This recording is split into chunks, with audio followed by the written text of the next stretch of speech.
Kahit na hindi nga pro Duterte magsisentimiento eh.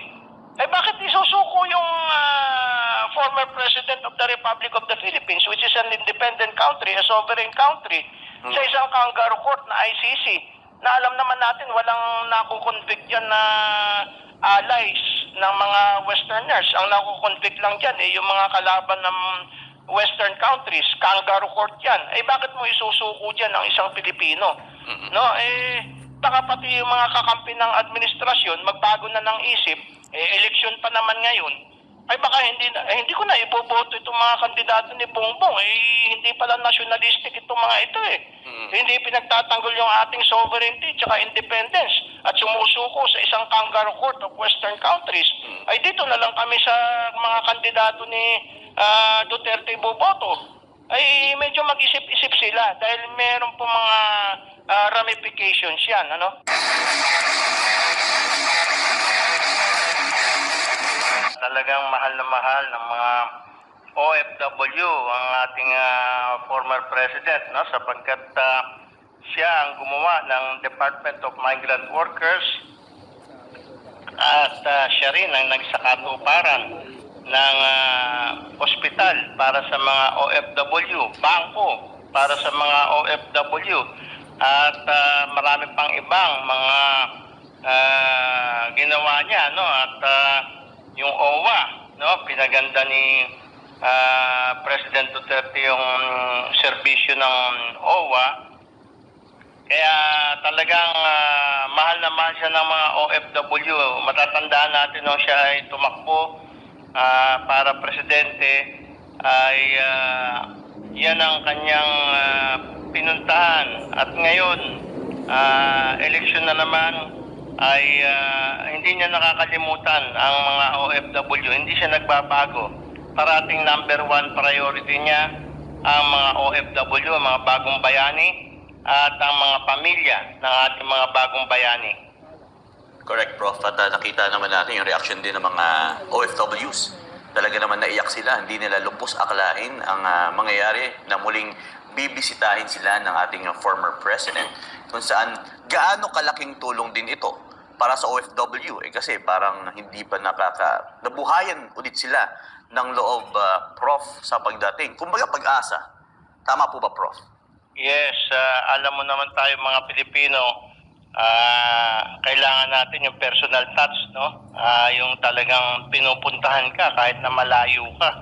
Ibig sabihin, binibigyan ka ng importansya. Correct. No?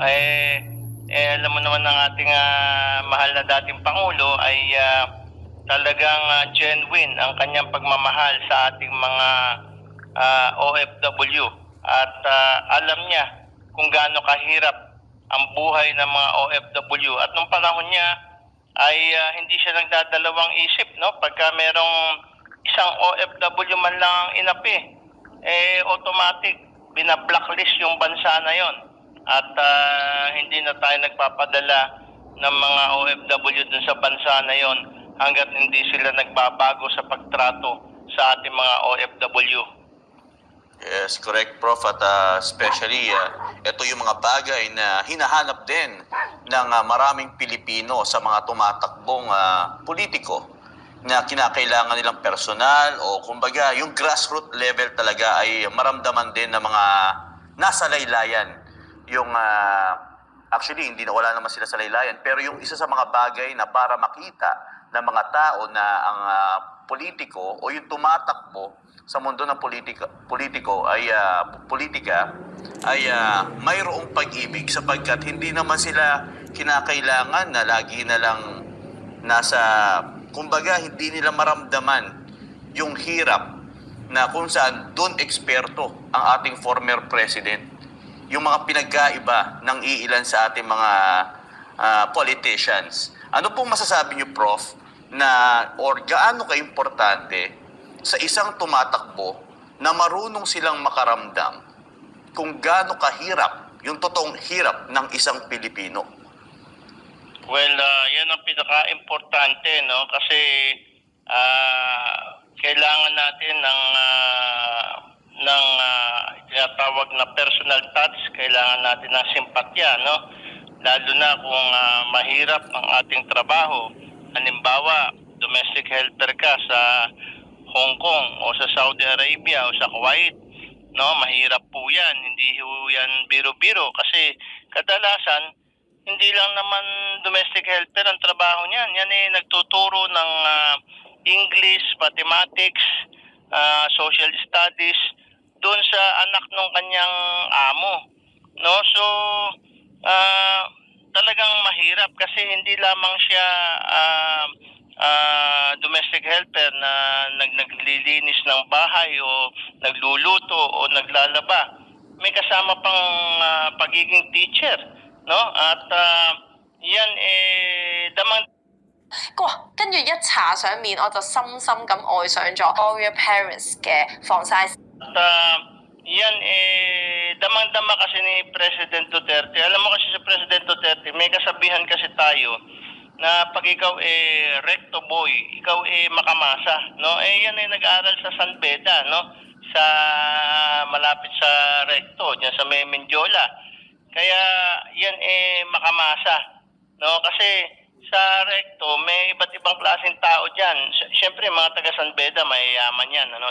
Si President Duterte anak ng gobernador yan, ano? Tsaka yung nanay niya may Chinese blood, so may kaya yan. Hindi ka naman kapag-aaral San Beda kung hindi ka mayaman, ano? Pero yung mga taga San Beda na yan, bagamat mayayaman sila, nakikihalubilo sila doon sa mga taga-Recto, mga taga-Sampaloc, taga-Quiapo, na medyo kapos sa buhay. Kaya yung mga taga San Beda, yan, si President Duterte, marunong yan makibagay sa mga mahihirap. At alam niya yung nararanasan ng mga mahihirap. Kaya nakita mo, pagka inaapi yung mga kababayan natin sa abroad, inaaway niya Hindi siya takot. Kahit ng mga hari, yung mga Arabo yan, hindi siya natatakot, ano? Dahil lang lagi niya sinasabi, ako presidente ng Pilipinas, pantay-pantay lang tayo. Kayo, hari kayo ng mga Arabo. Ako naman, presidente ng Pilipinas, binoto. Mas mataas pa nga ako kasi binoto ako Kayo, appointed lang kayo, self-appointed lang kayo Samantalang ako, binoto.